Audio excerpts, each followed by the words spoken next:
pastor ng isang gawain doon sa Angeles. Bakit kami sumali dito sa laban ng maisog? Dahil nakikita ko personally na kailangan na nating makialam, kailangan na nating sumali. Dahil kung pababayaan natin sila na nakaupo, na gawin yung mga gusto nila, baka yung bangkaho natin ay lulubog. So ito ho ang layunin kung bakit ako personally ay sumama sa hakbang ng maisog. Ano ho ba ang hakbang ng maisog? Ang salitang maisog ay Bisaya, na ibig sabihin ay matapang. Hakbang ng matapang. Kailan ito nagsimula? Nagsimula ho ito noong January this year. Bakit ito nagsimula? Bakit nagkaroon ng ganitong pagkilos? Ito ho ay isang social movement. Pagkilos ng mga tao na gustong pagbabago. Pagkilos ito ng mga tao na gustong magkaroon ng isang mabuti at maayos na gobyerno. Gusto po ba natin ng gano'n? So yun po ang dahilan kung bakit nagsimula ang hakbang ng maisog.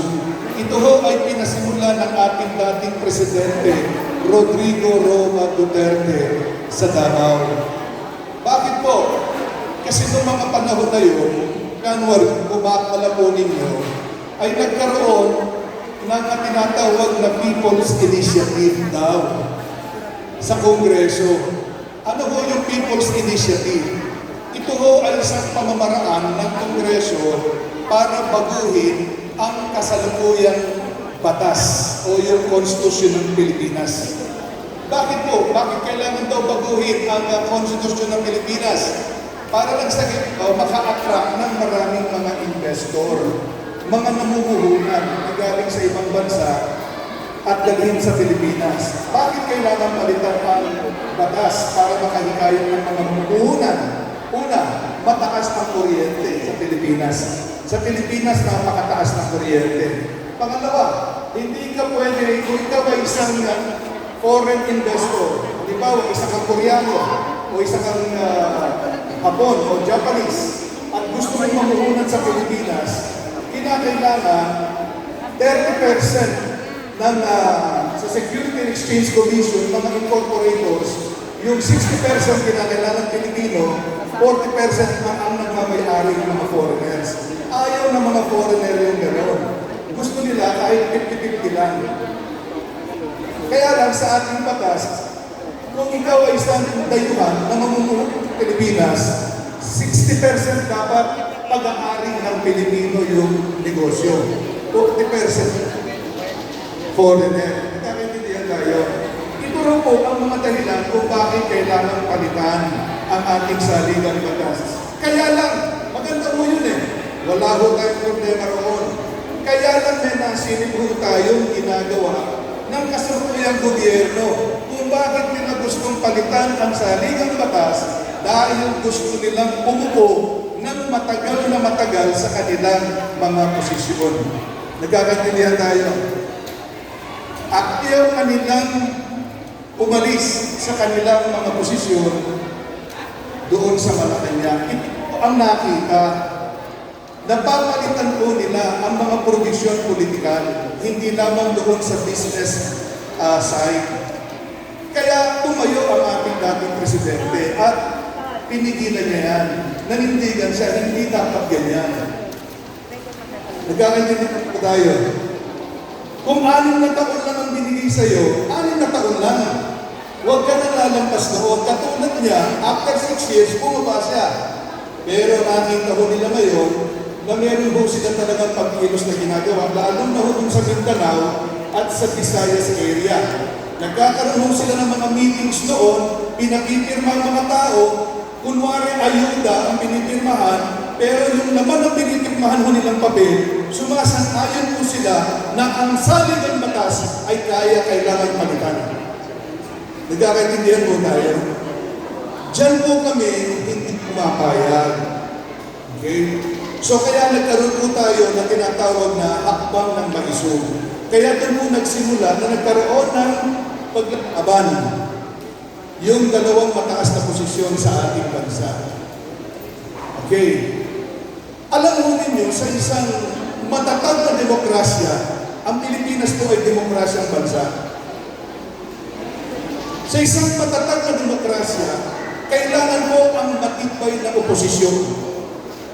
Sumasang-ayon po ba kayo? Kinakailangan may kumukontra. Kailangan mayroong oposisyon. Dahil kung walang kumukontra, magagawa po nila ang lahat ng gusto nila. Tama o hindi? Wala nang magbabantay. Wala nang mag-check and balance sa gobyerno. Sa ngayon po sa ating bansa, wala nang tumatay ang oposisyon. Meron ba kayong makikita ng tumitindig at lumalaban sa gobyerno ngayon? Wala na po. Pati yung mga makabayan lang ay hindi na rin sila tumatayo laban sa gobyerno. Nagkaka-sunduso na ng tawag dito sila ho ay magkakampi-kampi na ngayon. Hindi ho maganda yan sa isang demokrasya. Kinakailangan sa isang matatag na demokrasya, mayroon pong matibay na oposisyon. Kahit na nga sa pelikula, importante yung mga kontrabida. Tama ba hindi? Gaganda ba ang pelikula kung walang kontrabida? Hindi.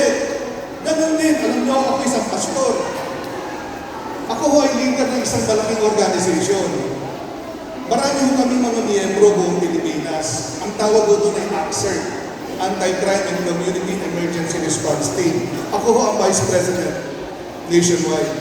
Ako din po isang pastor. Alam mo ninyo, sa loob ng simbahan, may mga leader ka, may council kung tawagin.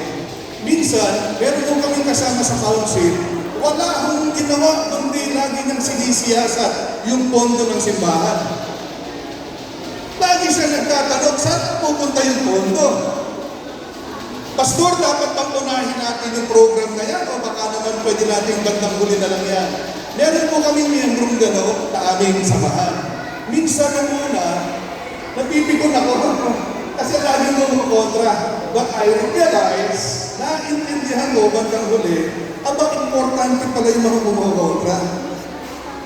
Tama o hindi? Bakit? Kasi papantayan ko yung sarili ko. Para lang sa ganyan, hindi ako gumawa ng mali. Dahil kung ang lahat ng miyembro ko sa konseho, kakampi ko, sino pa ang kakontra sa akin? Hello? Pwede ako magkamali. Pwede kong nakawin ng pondo. Tama o hindi? Kasi wala nang kumukontra. Ganun din po sa gobyerno, mga kapatid, mga kasama. Kinakailangan may titindig, may tatayo. Alam mo ninyo, kami ho ang sa ating presidente, kami ho nagtulak para tumayo siya panindigan at magsalita. Ang totoo niyan, ang dating Pangulong Duterte, ayaw na ho niyang makialam. Matanda na siya. May sakit pa. Ayaw na niyang tumayo, ayaw na niyang magsalita. Ang sabi nga ho niya palagi, retired na siya. Ayan po, palakpakan po natin si Atty. Vic Rodriguez.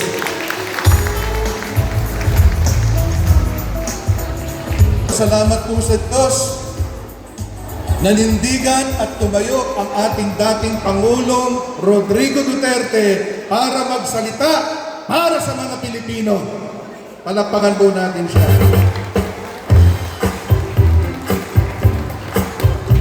Kaya nakita ngayon ay sabihin namin sa inyo kung ano ang mga issue sa ating gobyerno. Hindi po kami nag-personal.